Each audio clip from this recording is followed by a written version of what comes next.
तो दोस्तों इंडोमिम, लोहिया क्रॉप एंड इवन एक्स्ट्रानेट के आईपीओ के बाद ये 3 जो आईपीओ है वो अब आपस में क्लैश हो रहा है। एंड इसीलिए जो लोग एक आईपीओ में अप्लाई करना चाहते हैं या फिर इवन 2 आईपीओ में अप्लाई करना चाहते हैं, इन तीनों आईपीओ को लेकर काफ़ी ज़्यादा कन्फ्यूजन में है कि आखिर उन्हें कौन से आईपीओ में अप्लाई करनी चाहिए, कौन से आईपीओ में अवॉइड करनी चाहिए। जी हाँ दोस्तों, मणिपाल का आईपीओ तो ऑलरेडी ओपन हो चुका है and even MB electro system and दोस्तों उसके बाद जूनिपर का भी जो आईपीओ है वो कल से यानी 30 जुलाई से ओपन होने जा रहा है। एंड इसलिए तीनों आईपीओ एक ही साथ क्लैश हो रहा है, इसलिए आप केवल एक आईपीओ में अप्लाई कर सकते हैं या फिर दोस्तों आप किसी 2 आईपीओ में अप्लाई कर सकते हैं अगर आपके पास जो है फंड लिमिटेड हो तो चलिए बात कर लेते हैं इस आईपीओ के रैंकिंग के बारे में। बट दोस्तों रैंकिंग में हम लोग कुछ क्राइटेरिया के बारे में बात करेंगे, जिस क्राइटेरिया के बेस पे हम लोग इस आईपीओ को दोस्तों डिस्क्राइब करेंगे यानी कंपैरिजन करेंगे। तो सबसे पहले बात कर लेंगे हम लोग इन सभी आईपीओ के बिजनेस के बारे में, इनके फंडामेंटल के बारे में, वैल्यूएशन के बारे में, लेटेस्ट जीएमपी के बारे में एंड मोस्ट इंपॉर्टेंट हम लोग बात कर लेंगे इन सभी आईपीओ के अलॉटमेंट चांस के बारे में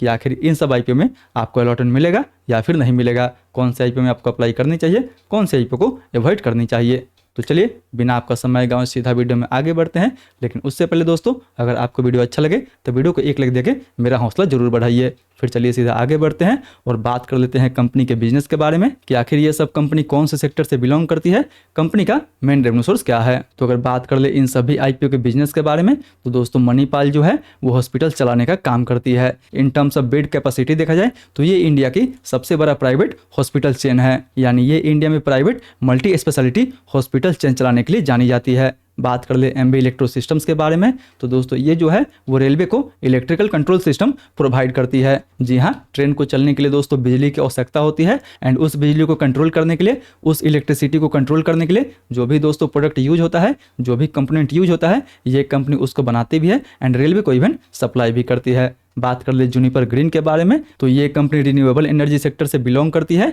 जो wind power, solar power and even दोस्तों हाइब्रिड मॉडल से ग्रीन एनर्जी को जनरेट करती है एंड उसको even government and private sector वाले कंपनी के साथ डील करती है, यानी ट्रेडिंग करती है, बेचती है। यानी तीनों कंपनी अपने आप में काफ़ी यूनिक है एंड तीनों कंपनी दोस्तों मोस्ट राइजिंग सेक्टर से बिलोंग करता है। हालांकि अगर आपको इन तीनों कंपनी की डिटेल में जानकारी चाहिए तो इसके लिए दोस्तों आप हमारा सेपरेट वीडियो देख सकते हैं, जिसका लिंक आपको ऊपर इवन आई बटन, नीचे डिस्क्रिप्शन में एंड इवन वीडियो के अंत में भी देखने को मिल जाएगा। बाकी बात अगर बिजनेस के तुलना में अगर बात कर ले फंडामेंटल के बारे में तो नो डाउट दोस्तों इन तीनों कंपनी में से आपको किसी का भी फंडामेंटल उतना सॉलिड देखने को नहीं मिलेगा। मणिपाल का थोड़ा सा फंडामेंटल जो है वो स्टेबल है, बट कंपनी के ऊपर दोस्तों आपको काफ़ी डेट देखने को मिल जाएगा। जबकि वहीं एमबी इलेक्ट्रो सिस्टम जो है वो पिछले साल तक प्रॉफिट मेकिंग थी, बट अभी ये एक लॉस मेकिंग कंपनी है। वहीं जूनिपर ग्रीन के बारे में बात कर लें तो फिलहाल इसका भी फंडामेंटल आपको उतना बेटर देखने को नहीं मिलेगा, क्योंकि इसके भी फंडामेंटल में आपको काफ़ी अप्स डाउन्स देखने को मिल जाएगा। बात कर ले कंपनी के डेट टू इक्विटी के बारे में तो इवन कंपनी के ऊपर आपको लोन भी काफ़ी देखने को मिलेगा। यानी देखा है तो इनमें से किसी का भी फंडामेंटल वैसा नहीं है जो आपको स्टेबल देखने को मिले। हालांकि थोड़ा सा मणिपाल का जो फंडामेंटल है वो इवन आपको ठीक ठाक देखने को मिलेगा, बट फंडामेंटल के तुलना में अगर बात कर ले इन सभी आईपीओ के वैल्यूएशन के बारे में तो इवन दोस्तों मणिपाल का भी आईपीओ का वैल्यूएशन जो रखा गया है वो भी हाई रखा गया है एंड जूनिपर का तो इवन आपको एक्सट्रीमली हाई देखने को मिलेगा। हालांकि दोस्तों जो कंपनी इस वैल्यूएशन पे अपना आईपीओ लेके आई है पूरा का पूरा जो वैल्यूएशन रखा गया है वो इसके फ्यूचर पर्सपेक्टिव को देखते हुए रखा गया है, इसलिए इन दोनों का जो वैल्यूएशन है वो आपको बिल्कुल हाई देखने को मिलेगा। बात कर ले एमबी इलेक्ट्रो सिस्टम्स के बारे में तो फिलहाल दोस्तों ये कंपनी एक लॉस मेकिंग कंपनी है, इसलिए हम लोग इस कंपनी का उतना एक्यूरेट जो है वो वैल्यूएशन नहीं निकाल सकते हैं। यानी फिर भी अगर ओवरऑल इन सभी आईपीओ के इवन फंडामेंटल एंड वैल्यूएशन देखा जाए तो फंडामेंटल भी इवन आपको उतना बेटर देखने को नहीं मिलेगा एंड ना ही दोस्तों कोई वैल्यूएशन में कंपनी ज़्यादा छूट दे रही है। इसलिए इन सभी को देखते हुए अगर बात कर ले इन सभी आईपीओ के लेटेस्ट जीएमपी के बारे में तो फिलहाल मणिपाल के ग्रे मार्केट में लगभग इवन आपको 1 से 2% के आसपास तक डिमांड देखने को मिल रहा है,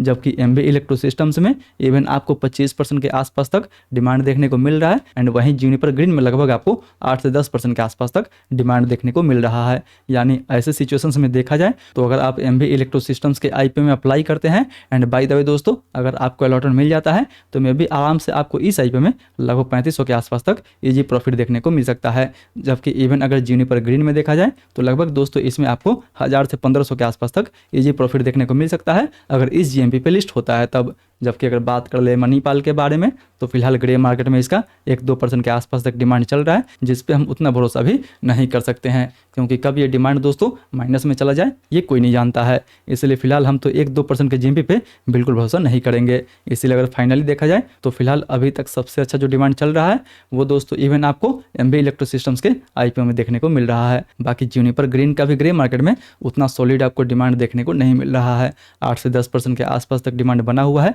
मे बी अगर ये डिमांड दूसरे दिन एंड इवन तीसरे दिन बना रहता है तब तो जाके ये आईपीओ दोस्तों ठीक रह सकता है। वैसे भी देखा जाए तो इन तीनों आईपीओ की लिस्टिंग आपको नेक्स्ट वीक देखने को मिलेगा। एंड दोस्तों फिलहाल इतना ग्रे मार्केट में डिमांड रहता है तो बेसिकली इन दोनों आईपीओ में आपको अभी के सिचुएशंस को देखते हुए रिस्क नजर आ सकता है। एंड इसीलिए ग्रे मार्केट के डिमांड को देखते हुए अगर बात कर ले दोस्तों अलॉटमेंट चांस के बारे में, क्योंकि हमें इवन दोस्तों उसी आईपीओ में अप्लाई करनी चाहिए जिसमें हमें काफी अच्छा खासा लिस्टिंग गेंस भी मिल सके एंड इवन हमारा अलॉटमेंट चांस भी अच्छा हो सके। तो यहाँ पे आप देख ही सकते हैं कि मणिपाल का जो टोटल इशू साइज रखा गया है वो 9,275 करोड़ के आसपास रखा गया है। बट दोस्तों इसमें कैच ये है कि इस आईपीओ में रिटेल के लिए केवल और केवल 10% के आसपास ही कोटा दिया गया है। बाकी 75% का जो कोटा है वो इवन आपको क्यूआईबी के लिए देखने को मिल जाएगा एंड 15% कोटा इवन आपको एचएनआई के लिए देखने को मिल जाएगा। इसलिए अगर आप रिटेल कोटा में अप्लाई करते हैं तो रिटेल के लिए इस आईपीओ में 920 करोड़ का जो फंड होगा वही दोस्तों रिजर्व रखा गया है। बाकी अगर बात कर ले एमबी इलेक्ट्रो सिस्टम्स के बारे में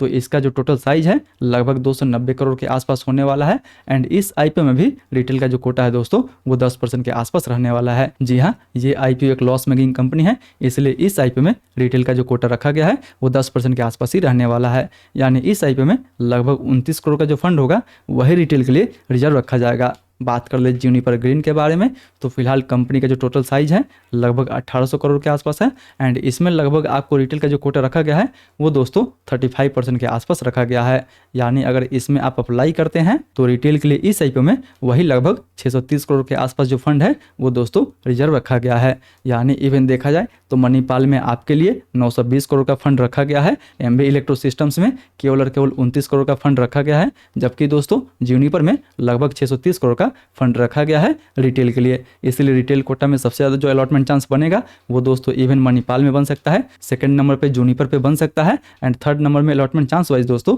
हम लोग एमबी इलेक्ट्रो सिस्टम्स को रख सकते हैं। हालांकि एमबी इलेक्ट्रो सिस्टम्स के तो ग्रे मार्केट में अभी आपको ठीक ठाक डिमांड देखने को मिलेगा, बट दोस्तों इस आईपीओ में अलॉटमेंट मिलना जो है वो काफ़ी मुश्किल रहेगा। थोड़ा सा भी आईपीओ ओवर सब्सक्राइब होता है तो अलॉटमेंट चांस इस आईपीओ में बिल्कुल दोस्तों ना के बराबर मिलेगा। एंड इसीलिए दोस्तों अभी के सिचुएशंस को देखते हुए जो लोग थोड़ा बहुत लिस्टिंग गेंस के लिए अप्लाई करना चाहते हैं एंड जिनको थोड़ा बहुत भी अलॉटमेंट चाहिए तो उनको तो सबसे पहले 1 नंबर पे जूनिपर ग्रीन को रखनी चाहिए, 2 नंबर पे दोस्तों आपको इवन एमबी इलेक्ट्रो सिस्टम्स का रख सकते हैं एंड इवन 3 नंबर पे दोस्तों आप मणिपाल हेल्थ को रख सकते हैं। हालांकि मणिपाल का दोस्तों इवन तो बिजनेस भी आपको बेटर देखने को मिलेगा, फंडामेंटल भी ठीक ठाक देखने को मिलेगा एंड दोस्तों इस आईपीओ में अलॉटमेंट चांस भी आपका बेटर रहने वाला है। बाकी बात दोस्तों ग्रे मार्केट में अभी उतना ज़्यादा डिमांड नहीं है, इसलिए फिलहाल हमें इस आईपीओ में लिस्टिंग मिलेगा या फिर नहीं मिलेगा इसकी कोई गारंटी नहीं है, क्योंकि अभी आप देख ही रहे हैं कि जितना भी बड़ा साइज का मेन बोर्ड आईपीओ आ रहा है दोस्तों हमें उसमें उतना ज़्यादा लिस्टिंग देखने को नहीं मिल रहा है। हालांकि दोस्तों बहुत ज़्यादा चांस है कि ये आईपीओ लिस्टिंग के बाद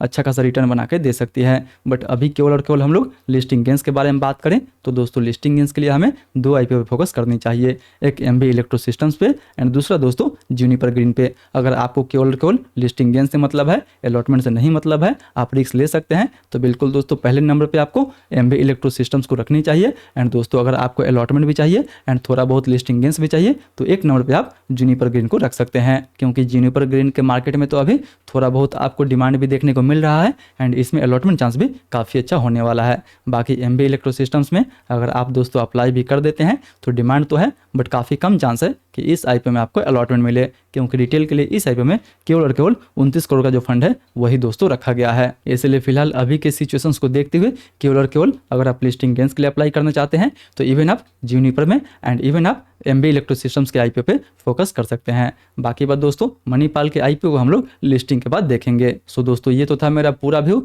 इन सभी आईपीओ के कंपैरिजन को लेकर। मे भी आपका व्यू हमसे अलग हो सकता है, इसलिए आप जो भी डिसीजन ले अपना रिस्क एंड अपने प्राइस लगाने के बाद ही ले। आई होप दोस्तों वीडियो आपको पसंद आया होगा। अगर वीडियो अच्छा लगे तो वीडियो को लाइक करें एंड अपने दोस्तों के साथ भी जरूर शेयर करें। बाकी बात आज के लिए बस इतना ही। स्टिल दोस्तों आप इन तीनों आईपीओ का फुल रिव्यू नहीं देखे हैं तो ऊपर वाले इन सारे वीडियो को टैप करके इन सभी कंपनी का एक एक करके आप फुल रिव्यू देख सकते हैं एंड जान सकते हैं कि कौन से आईपीओ में आपको अप्लाई करनी चाहिए, कौन से आईपीओ में दोस्तों अप्लाई नहीं करनी चाहिए।